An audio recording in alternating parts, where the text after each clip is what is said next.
Hey everybody, how the hell are you doing out there? I am well, thank you for asking. If you're not well, perhaps this video will help you get to a state of being well. We are going to go over the book Own the Day, Own Your Life by Mr. Aubrey Marcus. Optimize practices for waking, working, learning, eating, training, playing, sleeping, and the granddaddy of them all, sexual relations. I mean, it basically teaches you how to be a perfect person. I'm just kidding. But we can try. We can strive. And that's what we're here to do. Before we get into it, I just wanted to show you the author's About page. Aubrey Marcus is the founder and CEO of Onnit, a lifestyle brand based on a holistic health philosophy he calls Total Human Optimization. Onnit is an incorporated 500 company and an industry leader with products optimizing millions of lives, including many top professional athletes around the world. Skipping a little bit ahead, he regularly provides commentary on outlets like Entrepreneur, Forbes, The Tim Ferriss Show, and The Joe Rogan Experience. He's been featured on the cover of Men's Health, is the host of the Fit for Service Fellowship, and is the author of the book we are going over today. If you ask Aubrey the cause he is most passionate about, it is raising awareness for psychedelic medicine. Ooh, through organizations like MAPS.org and Hefter Institute. He is a 20-year native of Austin, Texas, where he currently resides. There are 4 subsections. Yes, that's right, ladies and gentlemen, 4 subsections, where he goes into a little more detail as well. Now, most of the methods he recommends offer low-cost tips to achieve your goals, but for those of you with a little deeper pockets out there, there's a section called Pro Tips. Costs a little bit more money. These would be non-essential additions. When he geeks out on science, he goes into a deep dive. And one thing I will point out is, just as the term would suggest, a deep dive into the more scientific aspects of what he's talking about. He does get quite sciencey. So if you're someone who is not involved in that world, you may get a little confused. I know I did, but I was able to get the gist of what he was saying. But I am probably going to have to reread some of those parts in order to fully understand what he was talking about in regard to how the body works. There's a section called Caveat, which will warn you about any non-obvious risks of a particular practice. And there's a section called 3-pointers, which for those of you who don't like to read a full chapter, this is great because you can basically skip to the end and get the gist of what he was trying to say. All the important concepts will be laid out in just those 3 points. But it was nice to have a little recap at the end. You know, you go through all the info. It's about 25 pages per chapter, and it's just all recapped in 3 easy bulleted points. You know, I gotta say I was pleasantly surprised with how humorous the author was. He wasn't afraid to make fun of himself or have fun with what he was talking about. This isn't a book that's gonna be like, oh, you're super out of shape and you need to get serious about your life and fix everything because what you're doing is just incredibly wrong. No, the point of the book is that you take baby steps in order to achieve big success. You gotta walk before you can run. And he is not exempt from this. He messes up plenty, just like you and I would. It would be nearly impossible to stick to all of these points in the book.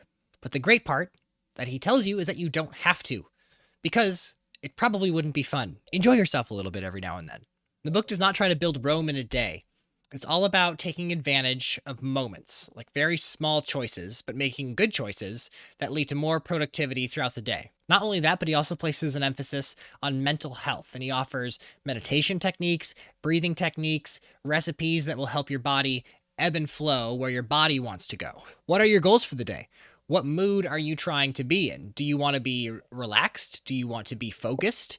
Do you want to feel energy? You can help your body achieve those states with the meals you eat, how you sleep, the music you listen to, how you work out, etc. And the philosophy makes sense. If you get up early and instead of looking at your phone, scrolling through social media, all that jazz, and you read 10 pages of a book instead, that can lead to a feeling of productivity that could then propel you to make another productive choice. There's a quote in the book that says, "Small things have big consequences.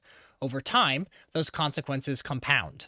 We are the accumulated momentum of all our choices. Some of those choices are binary. Go to the gym or not.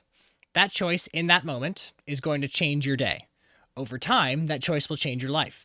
We tend to ignore the importance of fractional, keyword fractional benefit, because we lose sight of the concept of the tipping point, the little benefit that tips the cup to release a flood of benefit. It may be a 2% difference in force or momentum that flip the coin from heads to tails or yes to no." So again, it's the small choices. It's the little things in life that can build you all the momentum you'll ever need. Now, I want to talk to you guys about all the hoopla around this book, specifically chapter 6, because there's a number of reviews I've seen online about how the book is nonsense because he recommends drugs or something like that.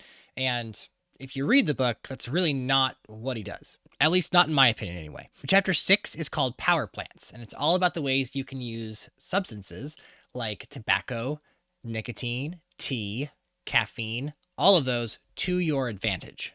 The book is all about how you can use literally everything and anything at your disposal and at your discretion to your advantage. He is not recommending that you abuse those resources in any way.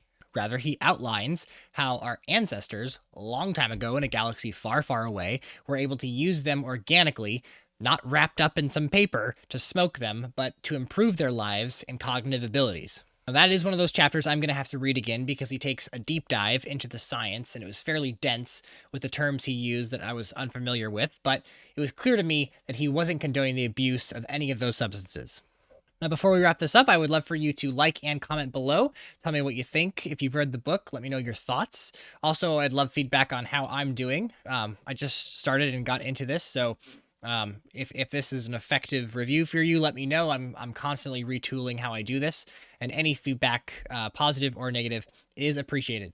I think this book challenges a lot of the conventional wisdom and status quo that's out there when it comes to your mental health and physical well-being. He really emphasizes the small, simple choices during the day that can lead to some of the biggest changes in your life. And the book wants you to walk before you can run. It wants you to take those small baby steps. Go at your own pace.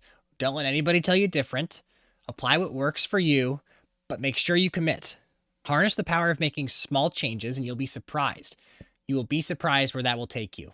One final quote I can leave you with is, if we did a fraction of what we already knew we should, we would be in pretty darn good shape.